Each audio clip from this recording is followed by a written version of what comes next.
राधे कृष्णा। जय बोलो हिमाचल पर्वतराज की जय। जय बोलो राधा रानी की जय। जय बोलो श्री कृष्ण कन्हैया लाल की जय। जय बोलो वृंदावन धाम की जय। जय बोलो गोवर्धन गिरिराज की जय। जय बोलो कार्तिक स्वामी की जय। जय बोलो अलकनंदा माता की जय। जय बोलो मंदाकिनी माता की जय। जय बोलो देवरिया थाल की जय। जय बोलो तुंगनाथ भगवान की जय। हिमालयत्तिल பிருந்தாவன விஷயம் அழகா மூன்றாவது நாள் சொல்றேன். இன்னைக்கு சேனானினாம் அகம் ஸ்கந்தக பகவான் கீதையில சொல்லும் பொழுது சேனாதிபதிகளுள் நான் ஸ்கந்தன் அப்படின்றான். அந்த ஸ்கந்தன் கோச்செண்டு தன்னுடைய தாய்க்கும் தகப்பனுக்கும் சரீரத்தை சமர்ப்பணம் பண்ண இடம் கார்த்திக் சுவாமி. கிரௌஞ்ச பர்வதம் அப்படின்னு நம்ம புராணத்துல படிக்கிற அந்த பர்வதம். அந்த பர்வதத்துல புராணங்கள்ல தேவர்கள்லாம் வந்தார்கள் நடந்தார்கள் அப்படின்னு சொல்லக்கூடிய கிரௌஞ்ச பர்வதத்துல இன்னைக்கு கால் கொண்டு நடக்கிற பாக்கியத்தை தெய்வம் கொடுத்தது. அதுவும் அந்த கிரௌஞ்ச பர்வதத்துல தான் அவ்வளவு அழகா ஸ்கந்தனுடைய அவதாரம். கார்த்திகை பெண்கள் குழந்தைய வளர்த்தது எல்லாமே அத்தனை விசேஷமான ஒரு இடம். காங்கேயன் அப்படின்னு 2 பேருக்கு திருநாமம் உண்டு. ஒன்று பீஷ்மர், இன்னொன்று ஸ்கந்தன். ஏன்னா கங்கையிலே இருந்து தானே ஸ்கந்தனும் வரனால காங்கே என்ற திருநாமம் இவா 2 பேருக்கு மட்டும்தான் உண்டு. அந்த கார்த்திக் சுவாமி அது ஏறுறது ஒரு சுகம், அதில் இமயமலையை பார்க்கறது ஒரு சுகம். ஆனால் ஏறி ஏறி பழகி வச்சுக்கணும். உடம்புல தெம்பு வேணும். இமயமலையை ரசிக்கணும்னா உடம்புல தெம்பு வேணும். நீ யார்கிட்ட வேணா கோச்சிக்கோங்க, உடம்புகிட்ட கோச்சிக்காதீங்க. ஒன்னே ஞாபகம் வச்சுக்கோங்க, லைஃப்ல நம்ம வயசாக எழுதி ஒவ்வொரு இடத்துலையும் பார்க்கும்போது பீஸ் ஆஃப் மைண்ட் மிஞ்சி உலகத்துல எதுவுமே பெருசு இல்லைன்னு தோணி போய்டுறது. உண்மை அதுதான். இப்போ நான் ஒரு செகண்ட் பேசல, எவ்வளோ காமா இருக்கு. இந்த ஹிமாலயாஸ் அப்படிதான். அமைதிக்குள்ள ஹிமாலயமா, ஹிமாலயத்துக்குள்ள அமைதியான்னு தெரியாது. நாய்ஸ் பொல்யூஷனே இல்லாத ஒரு இடம். அது இன்னைக்கு அந்த காட்டுக்குள்ள நாங்கள் பாட்டுக்கு நடக்கிறோம்.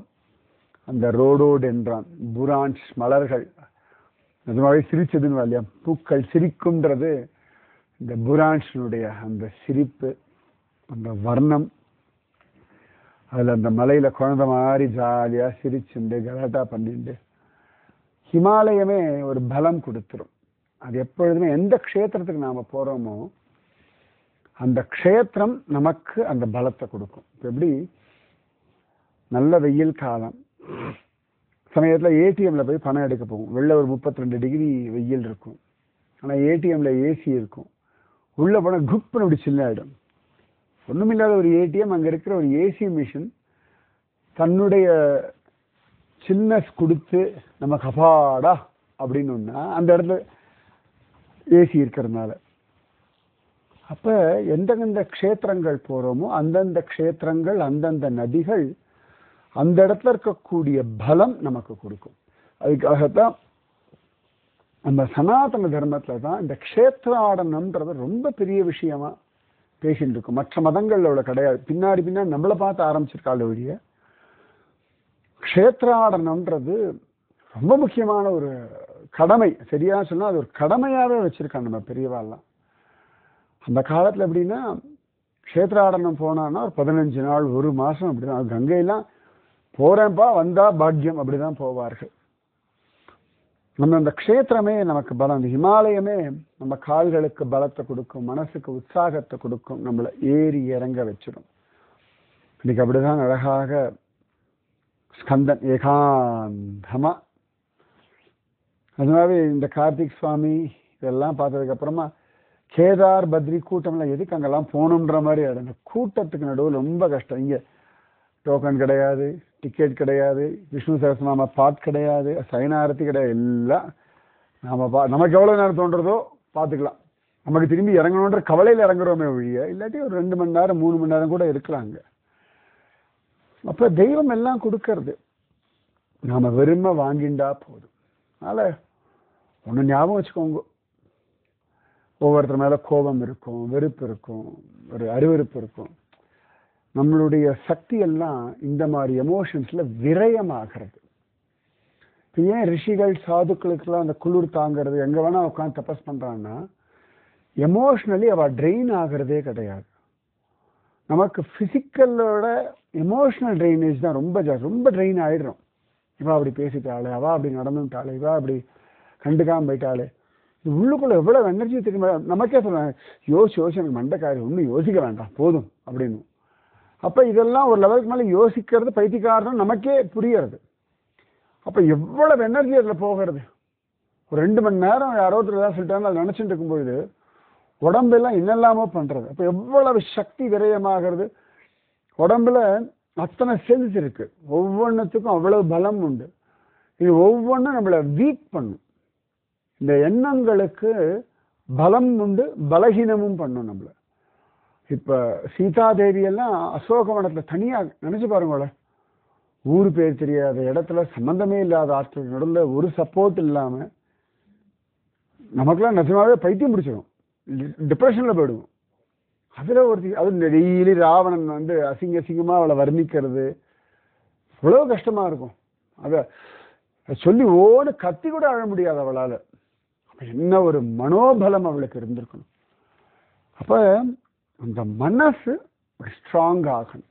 அசையாதவனவற்றுள் நான் ஹிமாலயம். எனக்கு ஏன் ஹிமாலயம் பிடிக்கும்னா, பகவான் சொல்றான், ஸ்தாவரானாம் ஹிமாலயக, இங்க அங்க அங்க அங்க அலையாம இருக்கக்கூடிய ஹிமாலயம் நான், அசையாதவனவற்றுள் நான் இமாலயம் அப்படின்ற. அப்ப மனசானது அந்த ஒரு சமாதானம், அந்த ஒரு பலம். நினைச்சு பாருங்களேன், இன்னைக்கு காத்தால 4:30 மணிக்கு எழுந்தோம். அவ்வளவு அழகா நேற்று சாயங்காலம், நேற்று ஃபுல் டே அழிஞ்சிட்டு சாயங்காலம் 6:30 மணிக்கு தான் ரூமுக்கு வந்தோம். காத்தால் நீ 4:30 மணிக்கு எழுந்தாச்சு, கடகடன் ரெடி ஆயாச்சு. 6 மணிலேருந்து பஸ்ல உட்காந்துருக்கோம். இந்த குளிர் என்ன கிடைக்கிறதோ சாப்பிட்டுட்டு, இதுல மேல ஏறி அங்கேயும் பார்த்துட்டு இறங்கி இவ்வளவு தூரம் வந்து இப்ப சாயங்காலம் 6:30 மணிக்கு எல்லாம் முடிஞ்சே பார்த்தா ரூம் வரதுக்கே தனியாக அதுக்கு ஒரு ட்ரெக்கிங் பண்ண வேண்டியிருந்தது. ஆனா முடியறது இல்லையா. அப்ப அந்த மனசு, அந்த மனசுக்கு அப்பேற்பட்ட ஒரு பலம் இருக்கு. நம்ம மனசுக்கு பலம். இந்த மனசுக்கு பலம் கொடுக்கறதுக்காகத்தான் பக்தி, க்ஷேத்ராடனம், யோகா, தியானம், பாராயணம், நாம ஜபம் எல்லாம் மனசை பலப்படுத்துறதுக்கு தான். மனசு தானே அஸ்திவாரம் நமக்கு. எத்தனை பேருக்கு ஒவ்வொருத்தருக்கு வயசு, அந்த 10 வயசு குழந்தையும் ஜாலியா ஏறணும், 65-70 வயசுக்காரால ஏற முடியாது. 7 வயசுக்காரா இருக்கும், எல்லா ஏஜ் குரூப்பும் உண்டு சரியா. 6 to 60 மாதிரி, 10 to 70 அப்படி வச்சுக்கோங்க. இவ்வளவு பேருக்கும் ஏற முடியும். ஒவ்வொருத்தருடைய மனசு வேற, தேவைகள் வேற, எல்லாம் வேற. ஆனா முடியறதா இல்லையா. அப்ப இந்த மனசுக்கு அந்த பலம், அந்த மனசு அப்படியே எப்பயுமே அது ஃப்ரெஷ்ஷா இருக்கணும். இன்னைக்கு புரான்ஸ் பார்த்தவங்கள ஃப்ரெஷ்ஷா இருந்தது. கீழே விழுந்த பொழுது கூட அது மிதிக்கிறதே மனசு வரல. அப்படியே அங்கே ஐயோ விழுந்திருக்கே அப்படின்னு பார்த்துட்டு போயிட்டு இருந்தோம். அந்த மலை ஏறும் பொழுது அப்படியே அந்த பறவைகளுடைய சப்தம், அந்த காத்து சிலு சிலு சிலு சிலுன்னு, இதெல்லாம் எத்தனை கோடி ரூபாய் கொடுத்தா கிடைக்கும். நினைச்சு பாருங்க, நீங்க கோடீஸ்வரனா இருக்கலாம், உடம்புல தெம்பு இல்லைன்னா நீங்க தான் வர முடியுமா, நான் தான் ஐஷ்ணு வர போறேன்னு? சத்தியமா முடியாது. உடம்புல தெம்பு இருக்கின்ற ஒரு காரணத்தினால சரி வாங்கோ, உங்களுக்கு ஏற முடியுமா வாங்கோ. இப்ப உங்க கால் கொண்டு தான் நீங்க ஏறின, நான் ஒன்றும் கையை பிடிச்சி வீசிட்டு போலே. உங்க மனோபலம், உங்க என்னதான் கையை பிடிச்சாலும் நடக்கிறது உங்க கால் தான் நடக்க போகுது, வேற யாரும் நடக்கலையே. அப்ப உங்க சரீரத்துக்கு அவ்வளவு பலம் இருக்கு, உங்க மனசுக்கு எக்ஸ்ட்ராடினரி கெப்பாசிட்டி இருக்கு. ஊர்லெல்லாம் இப்படி கண்டினியூஸா நான் ஸ்டாப்பா நடந்திருக்கோம். இன்னைக்கு 6 மணி நேரம் 7 மணி நேரம் நான் ஸ்டாப் நடந்திருக்கோம் சரியா. வேற எங்கேயும் உட்கார. எனக்கு தெரிஞ்சு இன்னைக்கு கார்த்திக் சுவாமி ஏறும்போது தூங்கின ஒரே ஆள் நான் மட்டும்தான். ஏன்னா பாதி பேர் போயிட்டால் இவாளெல்லாம் வரணுன்றத நாங்கள் படுத்து தூங்கிட்டேன். நான் அப்படி படுத்த தூங்கிட்டேன் சுகமா. கடைசியில் நீங்கள் அந்த கடைசி சஸ்மஸ் இவா இன்னும் வரலையான்னு சொல்லிட்டு நான் அப்படியே படுத்த வெயில கண்ணால கர்ச்சீஃபை போட்டு நான் படுத்து தூங்கிட்டேன். கொஞ்ச நேரம் கழிச்சு ஆளை யாரையும் கடைசி இவாள தாண்டி போயிட்டா போல இருக்கு. அந்த தெரியாமல் போயிட்டாலும் அப்புறம் தான் எழுந்தேன். அப்புறம் கரெக்டாக கண்ணன் வந்தான். அப்போ கண்டினியூஸாக நடந்திருக்கும், கண்டினியூஸாக வந்திருக்கும், கிடைச்சதை சாப்பிட்டோம். இல்லை வீட்டில் அவ்வளோ டிமாண்ட் பண்ணுவோம், இப்படி இருந்தாலும் சாப்பிடுவேன், எனக்கு இது வேண்டாம், இது சாப்பிட மாட்டேன். மனசு பாருங்க, நமக்கு லட்சியம் எது பெருசுன்னு முடிவு பண்ணுறனோ அப்போ மற்ற எல்லாம் சின்னதாகிடும். 4:30 மணிக்கு எழுந்ததோ, இங்கே கிடைச்சதை சாப்பிட்றதோ, குடிக்கிற தண்ணி கிடைச்சதோ இல்லையோ என்னமோ, கார்த்திக் சுவாமி ஏறி இறங்கும், இது ஒன்று தான். மற்ற எல்லாம் செகண்டரி. லட்சியம் அதுன்னு வருது, அதெல்லாம் செகண்டரி தாங்க. வேறு எதுவுமே பெருசாக யாருக்கு யார் கூட நடக்கிறோம், யார் யாருக்கு ஹெல்ப் பண்ணுறோம், அப்படியே போனோம், அனுபவிச்சோம், வந்தோம். அப்போ மனசு, அப்போ இந்த மனசு அப்படி கண்ணன் கிட்ட இருந்தால் எப்படி இருக்கும், கிருஷ்ணன் கிட்ட இருந்தாச்சுன்னா அந்த கிருஷ்ணனிடத்துல அந்த மனசை கொடுத்துக்கிறது தான் பிருந்தாவன விஷயங்கள். இப்போ யாராவது இமயமலையெல்லாம் அதெல்லாம் ஒன்றும் இல்லைண்ணா, எப்போ எங்களுக்கு தெரியும் கார்த்திக் சுவாமிலாம் ஏறி இருக்கும் அப்படின்னு சொல்லுவோம்ல, ஆஹா அப்படின்னு. இப்போ இப்போ கார்த்திக் சுவாமி ஏறி இறங்கிட்டோம். இப்போ நம்ம ஆற்றுக்கு யாருக்கா போகிறோம், நம்ம மலைக்கு வராதவா தெரியாதவகிட்ட நம்ம சொல்லுவோம் வாட் இஸ் கார்த்திக் சுவாமின்னு. அதெல்லாம் என்ன, மலை 3 கிலோமீட்டர் தானே, டெய்லி நான்லாம் ஊரில் 10 கிலோமீட்டர் நடக்கணும். நீ ஊரில் 10 கிலோமீட்டர் நடக்கிறது வேற, மலையில் 3 கிலோமீட்டர் நடக்கிறது வேற.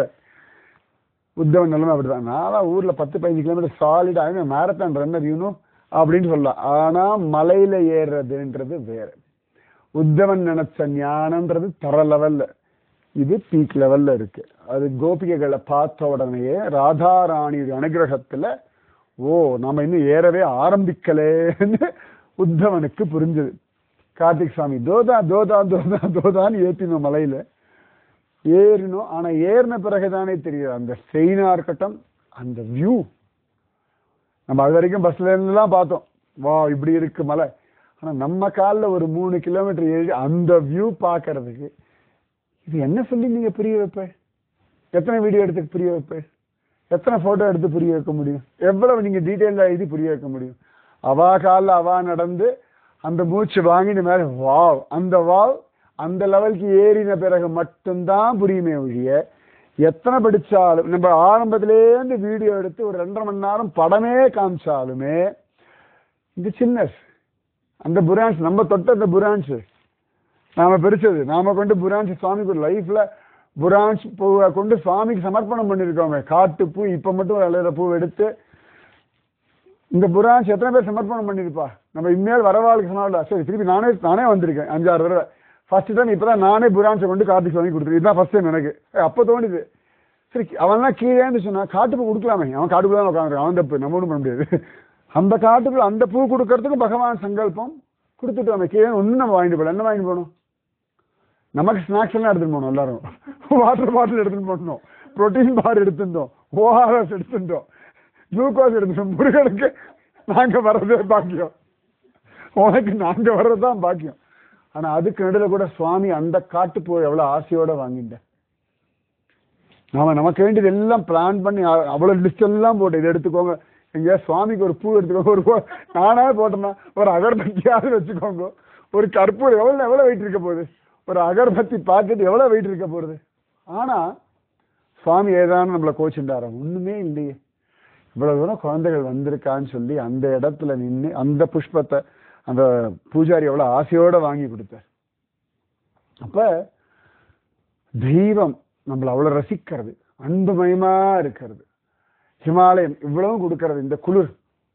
இப்ப தெரியும் ஹிமாலயத்துல ட்ரெக்கிங்ல குளிர் வந்த, நான் நடந்திருக்கேன், மழையில் நடந்திருக்கேன். ஆனா இந்த சிறு குளிர் எனக்கு இதுதான் முதல் தடவை. எனக்கு இந்த குளிர் நான் பார்த்ததில்லை நடக்கும்பொழுது.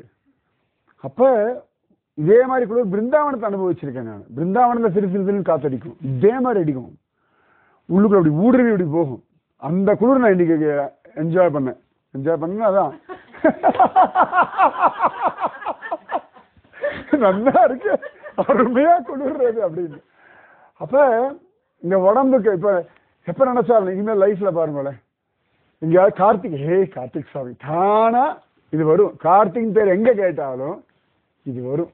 இன்னைக்கு ஏறணும் இல்ல, இந்த குளிர், இந்த ஏறின சுகம். எங்கேயாவது இனிமேல் பிங்க் கலர் சர்பத் புரான்ஸ் மாதிரி இருக்குல்ல, வாட் இஸ் புரான்ஸ், ரொம்ப ஒரு கதை சொல்லுவோம் அதுக்கு. அப்ப இவ்வளவு அனுபவங்கள் கொட்டி கிடக்கு. எந்த வயசுல வேணாலும் தெய்வம் அனுபவம் கொடுக்கும்ன்றதுக்கு ப்ரூஃப் இது. அந்த 10 வயசு குழந்தைக்கு ஒண்ணுமே தெரியாம சும்மா அப்பா அம்மா வந்திருக்கான்னு வந்தான். நிறைய பேர் ஆசைப்பட்டு வந்து ஆனால் எல்லாருக்கும் ஒரு அனுபவம் கிடைக்கிறது இல்லையா? ஒருத்தருக்கும் பகவான் விடலை. இப்போ மாமி ஏறினா ஃபர்ஸ்ட் டைம் ரிட்டையர் ஆகிட்டு வந்தான்னா முதல்ல கார்த்திக் ஏதோ பழனி மலையை ஏற்றிட்டு ஒரு மருத மலையை ஏற்றிட்டு அதுக்கப்புறம் கொஞ்சம் கொஞ்சமாக ட்ரைனிங்லாம் இல்லை, ஏறு மேலே வந்தா நீ பெரிய ட்ரைனிங் தான். நேற்று தேவப்பிரயா ஏற்றி அடிக்கணும் தான் ட்ரைனிங், அவ்வளோதான் ட்ரைனிங். ஆனால் அதில் ஒரு மனோபலம் கொடுத்தாங்க இல்லையா கார்த்திகேயன். நம்ம சொல்லலாம் ஒன்றும் இல்லைன்னு சொல்லலாம், பிடிச்சி அழிச்சுட்டு போகலாம். உள்ளுக்குள்ள அந்த இல்லாட்டி எனக்கு பாதி வயல இல்லை நீங்கள் போயிட்டு வாங்க நான் உட்காந்துன்னு இருக்கேன்னு சொல்றதுக்கு எவ்வளோ நேரம் ஆக போகிறது. அது இல்லாமல் பகவான் ஏற்றி விட்டான்னா பகவான் அவ்வளவு தூரம் நம்ம மேலே அக்கறையோட உரிமையோட ஸ்ரத்தையோட என்னடா நீங்கள் இப்போ நினச்சி பாருங்க கதை 4:30 மணிக்கு நம்ம எழுந்த ஸ்திதி என்ன, இன்னைக்கு இதை பற்றி உட்காந்து ஜாலியாக எஸ் வி டிட் இட் அப்படின்னு பேசிட்டு இருக்கோம்னா என்ன ஒரு ஒரு 12 ஹவர்ஸ்க்குள்ள இவ்வளவு விஷயங்கள் தெய்வம் நமக்கு பண்ணி கொடுத்துருக்கு. ஒவ்வொரு நாளுமே வீட்லேயும் வாழ்க்கையும் இவ்வளவு நடக்கிறது, ஆனால் நம்ம கவனிக்கிறது இல்லை. அது நமக்கு ரொட்டீனாக கிடைக்கிறதெல்லாம் டேக்கன் ஃபார் கிராண்டடாக இருக்குது. நமக்கு ஐ எம் என்டைட்டில்டு, எனக்கெல்லாம் கிடைக்கிறது, எனக்கு தகுதி இருக்குது, எனக்கு உரிமை இருக்குது, அப்படி ஆயிடுறது. ஆனால் இன்னைக்கு என்னெல்லாம் கொடுத்தானோ இந்த மாதிரி தான் ஒவ்வொரு நாளுமே நமக்கு எல்லாம் கிடைக்குது. இன்னைக்கு அங்கே ஒருத்தன் சாப்பாடு கொடுத்தானோ கூப்பிட்டு இது மாதிரி தான் வீட்லேயும் பண்ணுறா. அதே ஆசையில் தானே எல்லாம் சமைச்சு கொடுக்குறோம், அதே ஆசையில் தான் நம்ம விற்கிற மாதிரி தான் எல்லாரும் பண்ணுறோம். இதுக்கு என்ன விலை உண்டோ அதே விலை தான் வீட்டுக்கு உண்டு. இன்னைக்கு நடந்ததுனால ருச்சியாக தெரிஞ்சது, இதுதான் உண்மை. இன்னைக்கு உடம்பு உழைச்சதுனால அந்த சாப்பாடு வசத்தியாக தெரியும். அந்த ஹைட்டில் கூட சுவாமி நமக்கு சுட சுட ஒரு கீரை கொடுக்கறதுக்கு, ஒரு ராஜ்மா பண்ணி கொடுக்கறது, சூடாக சாதம் கொடுக்கறதுக்கும், பக்கோடா வேற பண்ணி கொடுக்கறதுக்கும் ஒரு ஆள் வச்சிருக்காங்க. நம்ம லெவலுக்கு சுவாமி இங்கே பக்கோடா வேணும்னு தெரிஞ்சு வச்சிருக்காரு. ஏதோ பஞ்சாமிரதத்தை குடிச்சு அனுப்பாம 4 சக்கரை உருண்டையை கொடுக்காம பக்கோடா இல்லையா, ராஜ்மா, கீரை, டீ, தயிர் இவ்வளவும் கொடுக்குற. அப்ப பாருங்க சுவாமி நம்மள சௌலபியம்ன்றதுக்கு ப்ரூஃப் இதெல்லாம். அந்த காட்டுக்குள்ள தண்ணியே இல்லைன்றான், அங்க கூட எடுத்துட்டு போய் சமைச்சு நமக்கு கொடுக்கறதுக்கு ஒரு 5-6 பேர் உட்காந்துட்டு இருக்காங்கன்னா என்னெல்லாம சுவாமி பண்றா. இதுதான் ரியலைசேஷன். பகவத் கிருப்பைன்றது இன்னைக்கு அங்க ஒருத்தன் உட்காந்து சாப்பிடுங்க, நல்லா இருக்கா, பிடிச்சிருக்கா, இன்னும் போட்டுக்கிறியா, இவ்வளவு கேட்கிறானே. இப்ப இன்னைக்கு இந்த குளிர்ல நினைச்சுப்பா, நம்ம உடம்புக்கு கொண்டு வர்றதுக்கே இன்னும் எவ்வளவு தூரம் ஏறணும்னு கேட்டோம். இந்த பசங்க எல்லாரும் 2 பெட்டியை தூக்கிண்டு அங்கேயே, ஓகே அவன் பழப்பாவே இருக்கட்டுமே, எத்தனை பேர் 2 பெட்டியை தூக்கிண்டு இவ்வளவு அந்த இடம் நமக்கு நம்ம நடக்கிறதுக்கு எப்படின்னா நாளைக்கு திருப்பி அவன் இறக்க கொண்டு போவா கார்ல. எவ்வளவு பேர் ஹெல்ப் பண்ண வச்சு முகத்துல சுணுங்கம் இல்லாம, கோபம் இல்லாம, கடுகடுன்னு சிடுதிடு இல்லாம வந்துட்டு திருப்பி அடுத்த வேலையை பண்ணிண்டு தெய்வம் எவ்வளவு கிருபை பண்றது நமக்கு. we are so blessed. இந்த பிளெஸிங்ஸ் புரிஞ்சுக்கணும். ஞானம்ன்றது இவ்வளவுதான். நான் ஆசீர்வதிக்கப்பட்டவன், எனக்கு தெய்வம் இவ்வளவு கிருபை பண்றது, தேங்க்யூ. இது புரியாம இருந்தான் உத்தவன். எஸ் நான் ஞானத்தை அடைஞ்சுட்டேன்னு நினைச்சேன், ஐயோ எனக்கு ஞானத்தை கொடுத்துருக்கியேப்பா. இதுதான் பாவம். எது ஞானம்னா எனக்கு இவ்வளவுலாம் புரியுறது, எனக்கு புரிய வச்சுட்டியே, இதுதான் பெருசு. ஐயோ நான் நடந்தேன் இன்னைக்கு கார்த்திக் சுவாமி வேற, ஐயோ நடக்க வச்சுட்டியேப்பா, நான் வந்துட்டேன், நான் பார்த்துட்டேன், இல்லை ஐயோ என்ன பார்க்க வச்சுட்டியே. இந்த இதுக்கு நடுவில் என்னை ஏற்றி இறக்கி இவ்வளவு இந்த கிரேஸை உணர்றது தான் ஞானம். இவ்வளவுதான். இது கிடைச்சி கொடுத்தா மென்டைட்டில்ட்டு நான் போனேன்னா அது ஞானம் இல்லை. இல்லை நான் நாமஜபம் பண்ணேன், பகவானத்தை பிரார்த்தனை பண்ணேன், பகவான் நடத்தி கொடுத்தாரு, இது ஞானம் இல்லை. இது அகம்பாவத்தினுடைய ஒரு டிப்ளமேட்டிக் வெர்ஷன். ஒரு மரியாதையா நான் நாமஜபம் பண்ணேன், நான் பிரார்த்தனை பண்ணேன், பகவான் ஏற்றி விட்டாங்க, பகவத் அனுகிரகத்தினால ஏறினேன். ஐயோ முருகா ஏற்றி விட்டுட்டியப்பா, எனக்கு இன்னைக்கு இதெல்லாம் கொடுத்துட்டியே. அந்த டோன்லேயே வித்தியாசம் வரும். ஞானம்னா தழுதழுக்கும், அந்த காரணம் அந்த உள்ளம் உருகுதையா, அந்த ரியலைசேஷன்ல மட்டும்தான் உள்ளம் உருகும். நான் புரிஞ்சுட்டேன்னா உள்ளம் உருகாது. உருகல உத்தவனுக்கு. இப்ப கோபிகைகள் ராதிகா ராணியை பார்த்தோன்னு உருகிட்டு. இத்தனைக்கும் வசுதேவருடைய தம்பி பிள்ளைதான், தேவபாகர்னு பேரு, அவருடைய பிள்ளைதான், கசன் பிரதர் தான். பார்க்கறதுக்கு அப்படியே கிருஷ்ண மாதிரியே இருப்பான், சாயெல்லாம் உண்டு, அப்படியே இருப்பான், கிருஷ்ண மாதிரியே இருப்பான் உத்தவன். ஆனாலும் கோபிகைகள் ராதா ராணி தான் அவனுக்கு ஞானத்தினுடைய தன்மையை புரிய வச்சார்கள். சுக்குநூறா அவனுடைய ஞான அபிமானத்தை கிழிச்சு போட்ட இடம் தான் கியான் குதிரி அப்படின்னு சொல்லணும். நிஜமாவே இன்னைக்கு நாம போனதெல்லாம் ஞான குவியல்ல தான் நடந்தோம். முழுக்க முழுக்க முழுக்க அத்தனை வசதியான அந்த வழி, அந்த மரங்கள், அந்த மலைகள், அப்படி கண்ணை மூடினா அப்படி அந்த ஹிமாலயன் ரேஞ்சஸ் தெரியல, அந்த சூரியோதயமாக இருக்கட்டும், அந்த ப்ளூயிஷ் கலராக இருக்கட்டும், அத்தனை மலைகள் இதெல்லாம் வந்து நீங்கள் எத்தனை ஃபோட்டோ எடுத்தாலும் ஜஸ்டிஃபை பண்ண முடியும். எவ்வளோ வீடியோ எடுத்து என்னத்தை சொல்ல முடியும்? நீங்கள் பார்த்தது கோடி, அதில் 0.0001% கூட ஃபோட்டோ எடுக்கல. நீங்கள் சொல்ல போகிற அதுலேயும் கம்மி தான் சொல்ல போகிறீங்க. எவ்வளோ எவ்ரி ஸ்டெப் சொல்ல முடியுமா? எந்தெந்த மரத்தை சொல்லுவேள், எந்த டேர்னிங்கை சொல்லுவேள், எந்த இலையை சொல்லுவேள், எந்த பூவை சொல்ல போகிறேன், என்னத்தை சொல்ல போகிறோம் நம்ம? இது எல்லாம் முடிஞ்சு பார்த்தா அந்த படி ஏறது எவ்வளோ அழகாக இருக்குது. அந்த தனியாக ஒரு மலை, என்னமோ இந்த ரோட் டு ஹெவன்ற மாதிரி, இந்த ஸ்டெப்ஸ் டு ஹெவன்ற மாதிரி. இதுக்கப்புறம் எங்கே படியை காணும், கோவிலை காணுன்ற மாதிரி நேரம் போனால் இத்தினூண்டு ஒரு மலை முகட்டில் ஒரு சின்ன கோவில் தேமேன்னு. எவ்வளோ பெரிய ஸ்தலம், ஆனால் இத்தினூண்டு ஒரு கோவில். சாதாரணமாக முருகன் உட்காந்துட்டு இருக்கான்னா, நம்மெல்லாம் புராண இதிகாசங்களில் அப்பா அம்மாவை சுற்றினா, முருகன் மயிலில் உலகத்தை சுற்றினா, கோச்சிட்டான். கோச் இந்த இடத்துக்கு வந்து பார்த்துட்டோம்னா விளையாட்டாது. நீங்கள் திரும்பி ஊருக்கு போன பிறகு மாடிப்படி ஏறும்போது தெரியும். ஊருக்கு போயிட்டு ரெண்டு வாட்டி மாடி போயிடணும். இல்லை உள்ளேன்னு தோணும். இல்லை மலை ஏறி இருக்க 3.5 கிலோமீட்டர் நான் ஸ்டாப்பாக 3 மணி நேரம் ஏறி இருக்கும். நான் ஸ்டாப். அப்படி அப்பப்போ கொஞ்சம் உட்காந்தாலும் கூட கண்டினியூஷன். கிடச்சதை சாப்பிட்டுண்டு இதெல்லாம் வேணும் அதெல்லாம் வேணும், டிமாண்ட் இல்லை. என்ன கிடச்சதோ அந்த போகாவோ அது சூப்பராக இருக்குது. ஆஹா பராத்தா நல்லா இருக்குது, பிரெட்டு நல்லா இருக்குது, ஆப்ஷனே கிடையாது, நல்லா தான் இருக்குது ஏறு. அப்போ இந்த அனுபவம் தான் ஞானம். இந்த அனுபவத்தை புரிய வைக்கிறது தான் பகவான் லீலை பண்றான். அந்த ஞான் குதிரையில தான் அவ்வளவு அழகான ஒரு லீலை. துளசிதாசர் அவருடைய தம்பி கிருஷ்ணதாஸ் அப்படின்னு அவருக்கு பெயர். அவர் வந்து கிருஷ்ண பக்தரா ஆயிட்டார். துளசிதாஸுக்கு அதை அக்செப்ட் பண்ண முடியல.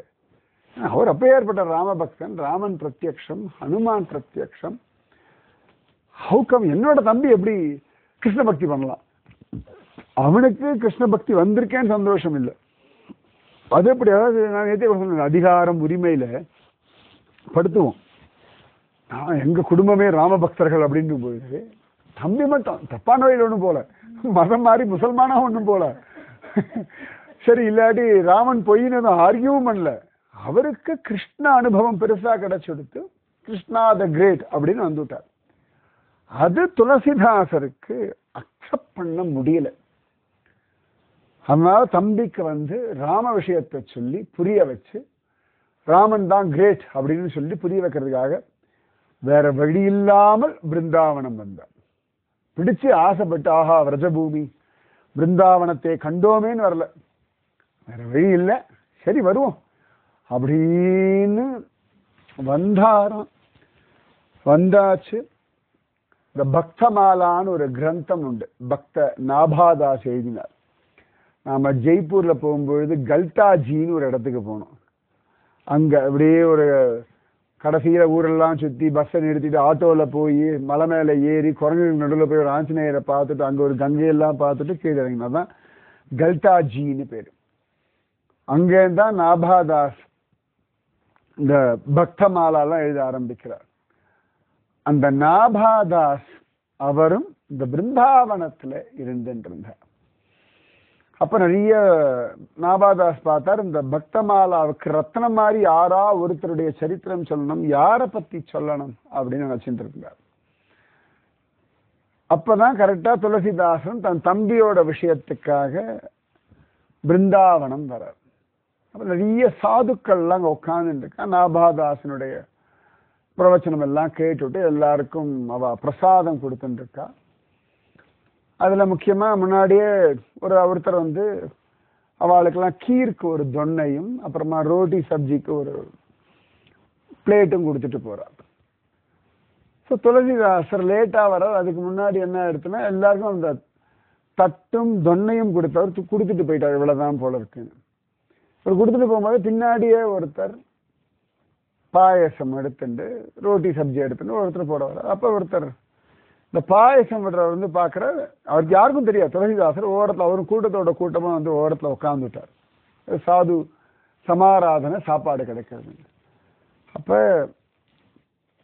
அந்த பாயசம் விடுறவர் சொல்றார், அரே சாது பாபா, நான் எதுல கொண்டு பாயசத்தை விடுறது? இந்த தொன்னை கிண்ணம் வாங்கிக்கல, கட்டோரி நீ வாங்கிக்கலையா? இல்லாட்டி எப்படி நான் உனக்கு கொடுப்பேன்? இது கொதிக்கிறது வேற அப்படின்னாரு. எல்லா சாதுக்களும் பார்க்கறா, சில பேர் சிரிக்கிறா. அப்போ துளசிதாசர் கடைசியா உட்கார்ந்த இடம் பக்கத்துல நிறைய செருப்பெல்லாம் விட்டுருக்கா எல்லாரும் சாதுக்கள்லாம். சில ஷூஸ் மாதிரி இருக்கு. துளசிதாசர் யோசிக்கவே இல்லை, ஒரு ஷூ எடுத்தாராம், இதை கையில வச்சுட்டு இதை விட நல்ல பாத்திரம் கிடைக்காதுன்னு. ஏன்னா பக்தர்களுடைய திருவடி தூளி பட்ட இந்த பாதுகையை விட உயர்ந்த பாத்திரம் இல்லைன்னு அந்த எல்லாருமே தகச்சு போயிட்டா. அப்ப நாபாதாஸ் ஓடி வந்து யாரு அப்படின்னா துளசிதாசன் தான் ராமனுடைய அப்ப தைரியமா கூட ராமதாசன் துளசிதாசன் அப்படின்னு தான் சொல்றார்.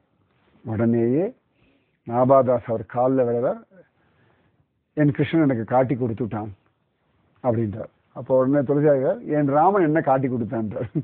ரொம்ப அழகு கான்வர்சேஷன், அவருக்கு கிருஷ்ணன் இவருக்கு ராமன். அப்போ அவர் சொல்றாரு, இல்ல பக்தமாலாக்கு யார் ரத்தினம், அந்த சூடாமணி மாதிரி யார் மக்குட்டம்னு நினைச்சேன் காட்டி கொடுத்துட்டான். எப்படி சொல்றாருன்னா, இல்ல சாதுக்களுடைய செருப்ப பாத்திரம்னு சொல்ற அளவுக்கு ஒரு பக்குவம் இருக்கும், ஒரு வினயம் இருக்கும், அவ்வளவு தூரம் ஒரு விசேஷமான குணம் இருக்குன்னா உங்களை விட வேற யார் இருக்க முடியும் அப்படின்னு சொல்லி பக்தமாலால துளசிதாசர் விஷயம் தான் பெருசாக சொல்லப்பட்டிருக்கு. அந்த துளசிதாசர் தங்கி பஜனை பண்ண இடம் இந்த கியான்குதிரி, அந்த எல்லாமே அந்த இடத்துக்குள்ளேயே தான். இந்த கியான்குதிரி அந்த மணல் மேட்டுக்கு எதிர்த்த பக்கத்துல தான் துளசிதாசர் அவர் பஜனை பண்ண குட்டீரம் இன்னைக்கும் இருக்கு. அங்க உட்காந்துருக்கேன். அங்கதான் போன வாட்டி சமர்த்த ராமதாசர் பூர்த்தி பண்ணேன். டிசம்பர்ல போகும்போது சமர்த்த ராமதாசர் சரித்திரம் பூர்த்தி பண்ணது அந்த துளசிதாசர் குட்டீரத்துல தான். அங்கதான் துளசிதாசர் தங்கிட்டு இருந்தார். அப்பொழுதுதான் ராத்திரி சொப்பனத்துல கிருஷ்ணன் காட்சி கொடுத்துட்டான் துளசிதாசருக்கு. துளசிதாசருக்கு டென்ஷன் ஆயிட்டார், கொண்டாடல, ரசிக்கல. டேய் திருடா சோரா ஓடு, இது ராமனுடைய அந்தப்புறம், நீ எப்படி இங்க உள்ள வந்தாய், கிளம்பு முதல்ல மிரட்டுறார். உன்னை கிருஷ்ணன் இடுப்புல கையை வச்சு சிரிக்கிறான், நீ வந்திருக்கிறது ஏன் இடம், நீ ஏன் அந்த புறத்துக்குள்ள வந்துவிட்டு நான் ஏன் வந்தான்னு கேட்டாய். உடனே கையை கூப்பின்னு சொல்ல, தெரியாதனமா வந்துட்டேன், இனி இந்த பக்கம் வரவே மாட்டேன், தயவு செய்து நான் ராமபக்தன், கிளம்புன்னுட்டா. உடனே பகவான் சிரிச்சுண்டு தலையில இருக்க மயில்பீலியை தூக்கி போட்டுட்டு புல்லாங்குழியும் தூக்கி போட்டுட்டு கையில கோதண்டம் வச்சுண்டு கோதண்ட பாணியா ராமனாக பிருந்தாவனத்துல துளசிதாசருக்கு காட்சி கொடுத்தார். இன்னைக்குமே அந்த இடத்துக்கு பேரு துளசிதாசருக்கு பகவான் ராமன் கிருஷ்ணன் ராமனாக பிரகடனமான ஸ்தலம் அப்படின்னே பெயர். இது எல்லாமே நடந்தது அந்த கியான்குதிரியில தான். அதனால பெரிய பாக்கியம், அந்த ஞானம் உங்களுக்கும் பூரணமா சித்திக்கட்டும். என்னை பொறுத்த வரைக்கும் ஞானம்ன்றது பகவானுடைய அனுகிரகத்தை உணர்தல், அனுபவித்தல், அதுல அப்படியே திளைக்கிறது. இவ்வளவு பண்ணிட்டு இருக்கானே அவ்வளவுதான். இந்த கிரேட்ஃபுல்னஸ் தான் பெரிய ஞானம். உலகத்தை பத்தி தெரிஞ்சுக்கிறதுக்கு ஒன்றும் இல்லை, நம்மளை பத்தி தெரிஞ்சுக்கிறதுக்கு ஒன்றும் இல்லை. நாம ஆத்மா, பகவான் பரமாத்மா, உலகம் அனித்தியமானது, அதெல்லாம் அழிய ஆரம்பிச்சிடும். சரீரம் இருக்கும் பொழுது உபயோகப்படுத்தணும். இதுக்கு மேல பெருசா வேற ஒண்ணுமே தெரிஞ்சுக்க வேண்டிய அவசியமே இல்லை. நமக்கு இன்னைக்கு இந்த ஞான குவியல் விஷயத்தை துங்கநாத் பகவானுடைய திருவடி கீழே உட்கார்ந்து சொல்ற ஒரு பாக்கியத்தை சுவாமி கொடுத்திருக்கார்.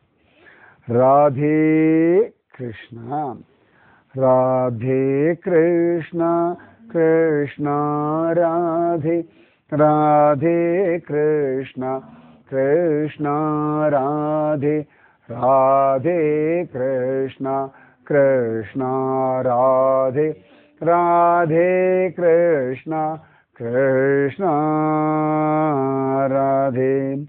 जय भोलो राधा रानी की जय, जय भोलो श्री कृष्ण कन्हैया लाल की जय, जय भोलो वृंदावन धाम की जय, जय भोलो हिमाचल पर्वतराज की जय, जय बोलो ज्ञानगुदरी की जय, जय बोलो कार्तिक स्वामी की जय, जय बोलो तुंगनाथ भगवान की जय, जय बोलो रामदास तुलसीदास महाराज की जय, जय बोलो आज की आनंद की जय।